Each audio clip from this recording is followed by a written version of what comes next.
Today on Writers on the Road, we're visiting our old friend Michael Crummey at his home in Western Bay.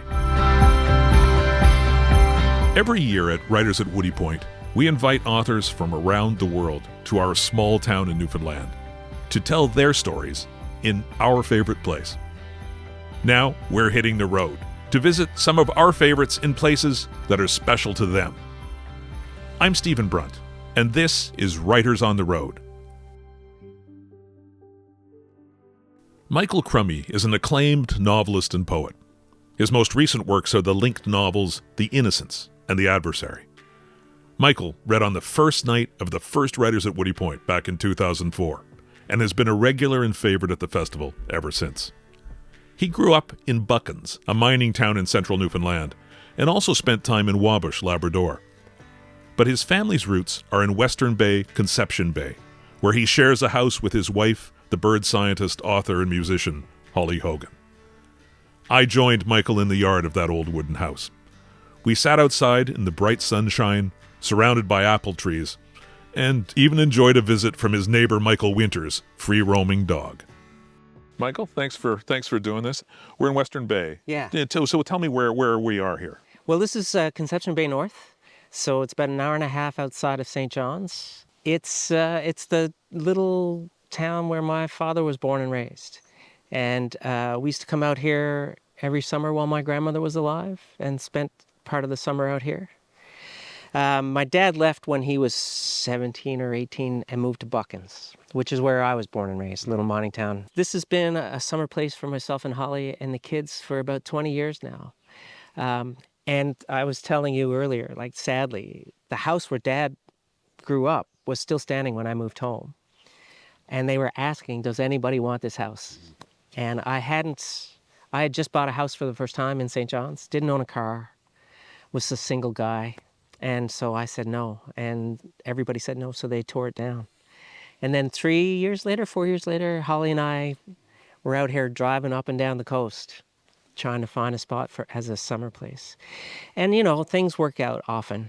And this place I love, just so beautiful. Can you kind of describe what it means to kind of have a piece of that? You know, like it's a piece of family history, obviously, but you know, and have a place that, you know, obviously is kind of like central. It's practical in a great way. It's a great summer home. Yeah. But obviously, kind of in other ways, central. Yeah, and more central than I knew. Like we bought this.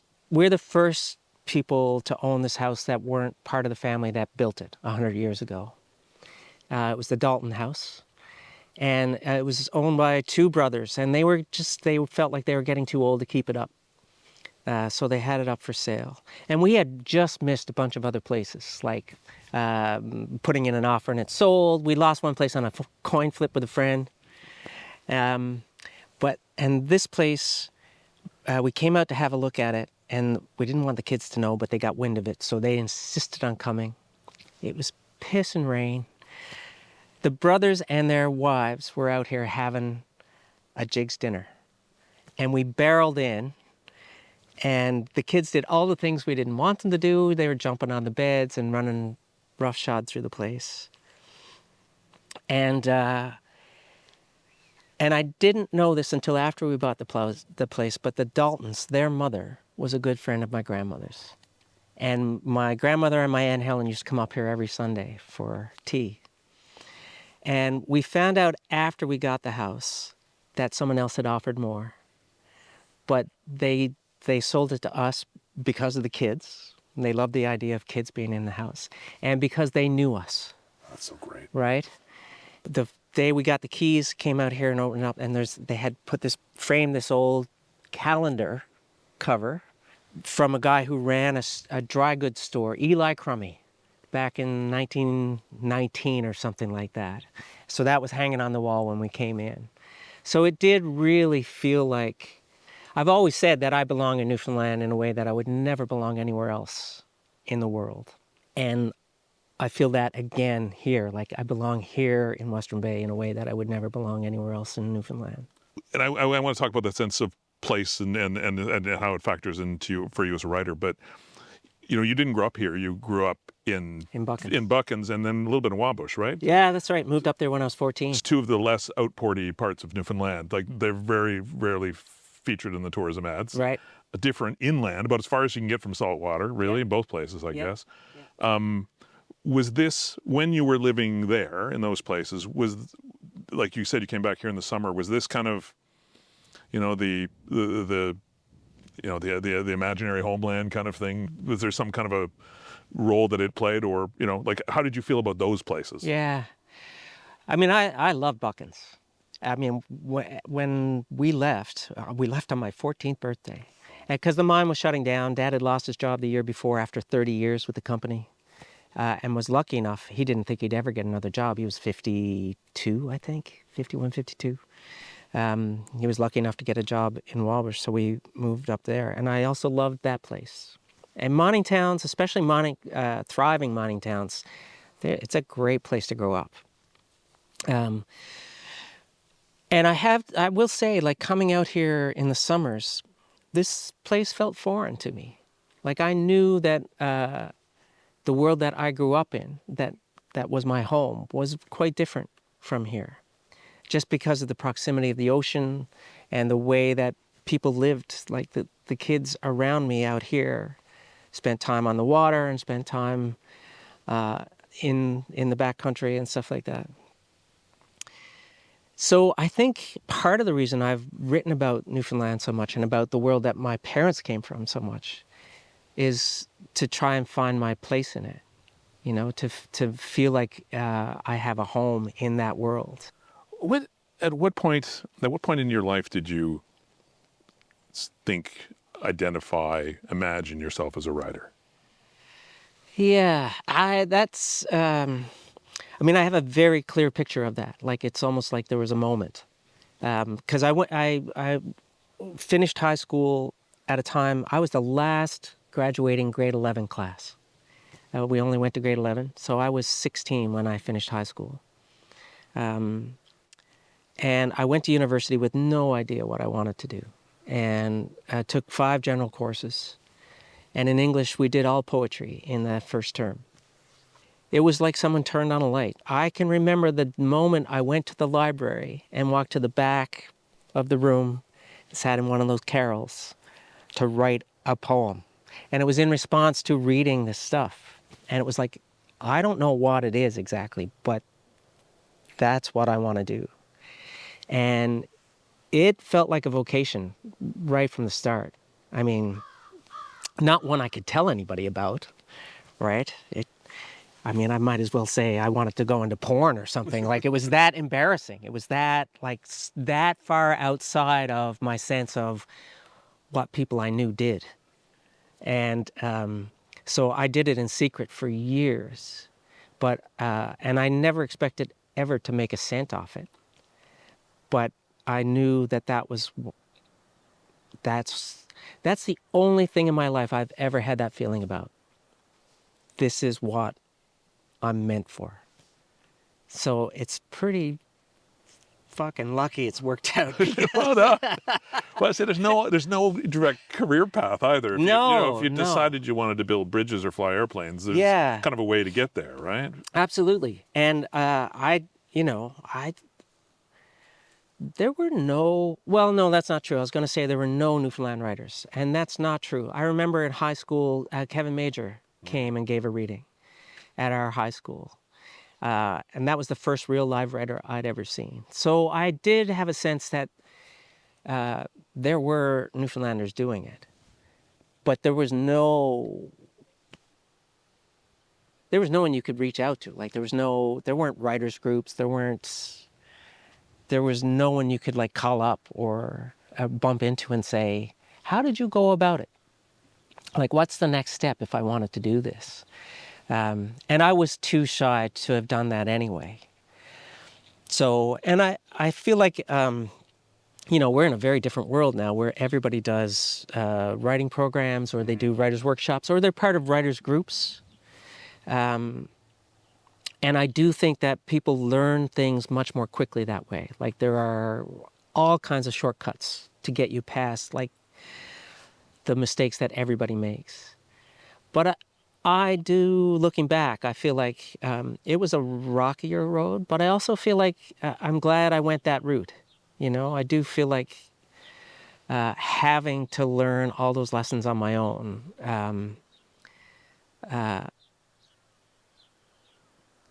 created a voice that's my own in a way, you know, and also forced me to build up a certain amount of intestinal fortitude that has served me well over the years.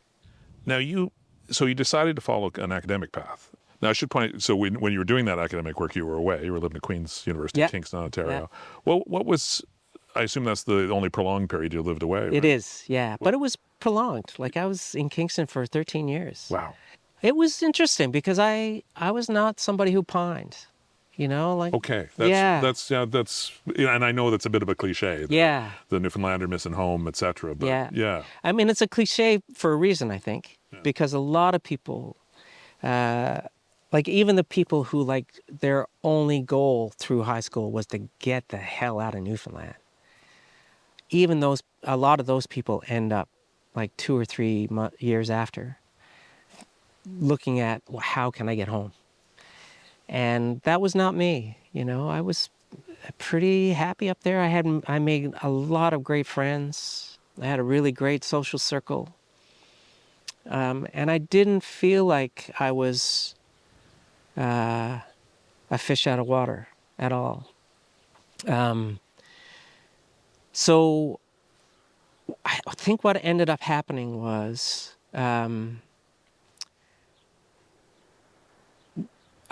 there was never a job I could have come home to anyway. Like I would have had to come home and scrounged. I didn't have any real skills. Whereas in Kingston, I had found a job and found a job from that and found a job from that. So when I wrote my first novel, which I literally, part of the reason I wrote that was because I realized if I was ever going to make any money as a writer, I was going to have to write a novel. And I'd reached a point in my life where I thought I might be ready for it. So I was not ready for it. When I sold that book, I was able to quit my day job. Looking back, it seems a little foolhardy. But the amount of money that I was paid for that book at the time just seemed like an astronomical amount of money. Yeah, by the way, I'm not sure advances are necessarily better now. I think Yeah. we've circled right back. So Right, it's still right. probably a good advance today, too. Yeah. No, yes, for sure. Yeah. And so at that point, I quit my job, and I realized, I could move home. So that's it. I'm going to back. So it wasn't, I must move home to be a writer, to continue to be a writer, to write what I'm going to write, to interpret what I want to interpret. It was, I can move home because I can make a living, and Yeah. I have an advance, and I have a contract, and I have some security. Yeah, I could look 2 years ahead. Yeah. And not have to worry about money. But I had been writing about Newfoundland the whole time I was away. You know, like I didn't feel like I had to be here to make that happen. So what that thought process made me realize was that if I didn't move home at that point, I was never going to move home. I was going to live in Ontario for the rest of my life. And that's what made me decide to move home. Because the thought of never living back here again was a decision I couldn't make. It was the never part. It was the never part. And then I came home for a summer to work on a book. My grandmother was living with my parents. She got sick, so I decided to stay until Nan died, and she hung on for a lot longer than we expected. So I had been in St. John's for 6 or 7 months, went back to Kingston for a couple of months, and thought, okay, no, I'm going to do it. And so I packed everything up, moved home, bought a house. Because I thought, if I'm moving home, I'm moving home. Yeah. I'm not going to come back and rent a place and think, this isn't for me. I'm going to move home. So I bought a house for the first time in my life. And then a couple of years after that, hooked up with Holly and the youngsters. I do remember having a moment where I thought, what the hell was I doing in Ontario all that time? Because it did feel a bit like I was a jigsaw puzzle piece. and someone take me back here, and I fit. But was Right. any part of that because here had changed? No, I don't Even think from so. a writing point of view? Because, again, from an outside point of view, Yeah. it seems like that's a moment around the time of River Thieves, and Yeah. the place was lousy with writers. Right. You know, it really Yeah, did. It yeah. did feel like that. I mean, I do think that it is absolutely true. The place had changed in that respect. And it was an incredibly exciting time to be part of the art scene in St. John's. And I definitely was excited to be back because of that. The fitting here, the belonging here, I think would have been true anyway. You know, it did feel like being with Holly, for example, was unlike any of the relationships I'd had on the mainland. And it was partly because there were so many unstated awarenesses or unstated assumptions about what it is to be in the world that were exactly the same as mine, you know? So that part of it, of belonging here, I think I would have felt anyway.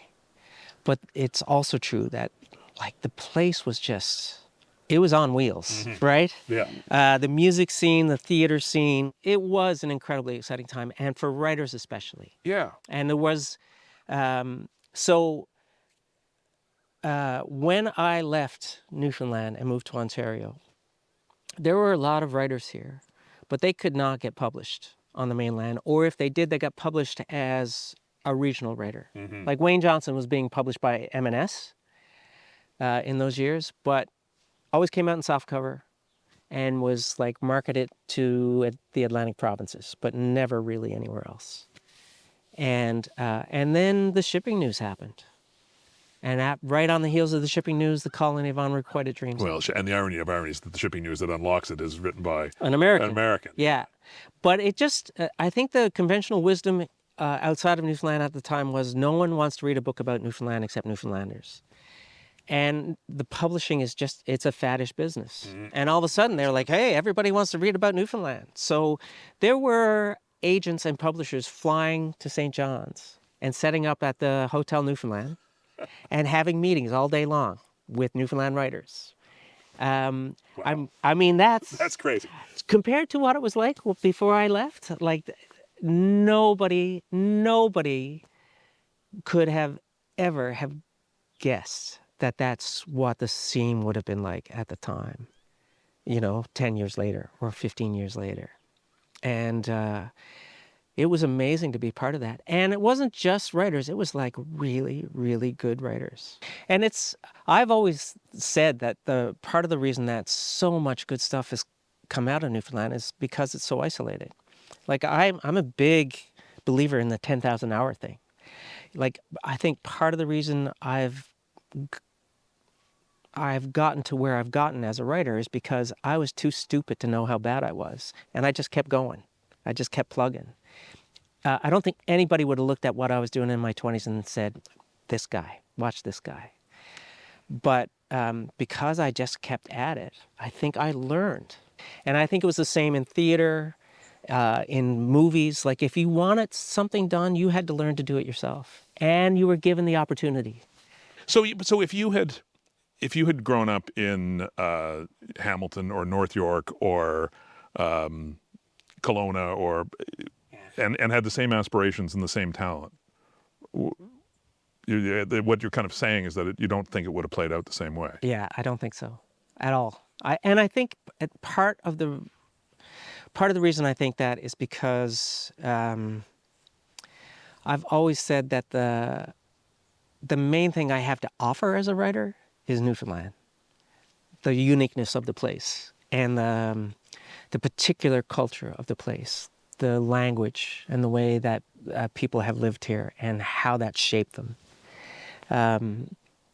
Like, it's interesting to watch. Like, when I think of people like Lisa Moore and Michael Winter, and just about all of the rest of that cohort, they weren't interested in writing about Newfoundland. They were just writing their lives. And Newfoundland was part of that. Whereas for me, I've always felt, up until very recently, that Newfoundland was my subject. that was what I was wanting to write about, getting this place down on paper somehow. And that's, I think if I didn't have that, if I grew up in Hamilton or Kelowna, I'd be trying to put Hamilton on paper, and my skill level wouldn't have been high enough to make that interesting, I don't think. And I think I probably would have given up at a certain point. And Michael, while we got you here, would you read something for us? Yeah, sure. I was thinking I'd read something from Hard Light. Perfect. Because it's a book mostly about Dad's life growing up here in Western Bay and fishing on the Labrador. And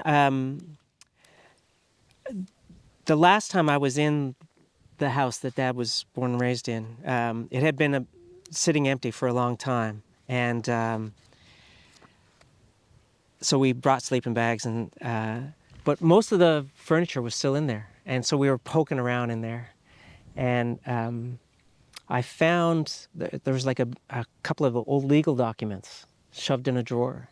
And one was a deed of gift from my great-grandmother to my grandmother, and she was signing over a piece of land.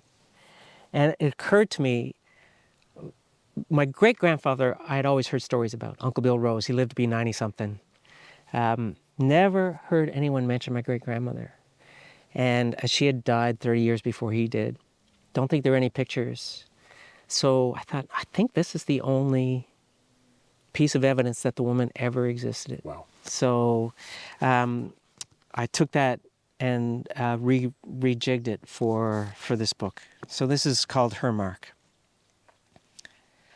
I, Ellen Rose of Western Bay, in the Dominion of Newfoundland, married woman, mother, stranger to my grandchildren. In consideration of natural love and affection, hereby give and make over unto my daughter, Minnie Jane Crummey of Western Bay, a meadow garden situated at Riverhead, bounded to the north and east by Lovey's estate, to the south by John Lynch's land, to the west by the local road leading countrywards, bounded above by the sky, by the blue song of angels and God's stars, below by the bones of those who made me. I leave nothing else. Every word I have spoken the wind has taken, as it will take me, as it will take my grandchildren's children, their heads full of fragments, and my face not among those. The day will come when we are not remembered. I have wasted no part of my life in trying to make it otherwise. In witness thereof, I have set my hand and seal this 13th day of December, 1933. And the deed is signed Ellen Rose, and the name is marked with an X, and the X is designated Her Mark. Thanks for doing this. It is such a pleasure. I'm glad I finally got to see your paradise here. Me too. Me too. What a great spot. I hear supper's on the go tonight. Appreciate that. That's right, fish tacos. Awesome. Yeah, I saw the fish being delivered. You have a... I've got a fish guy. You got a guy. It's mobbed up out here, so you got to know a guy who knows a guy. But yeah, so it's always a pleasure to talk to you. Yeah. So thanks, Michael. My pleasure.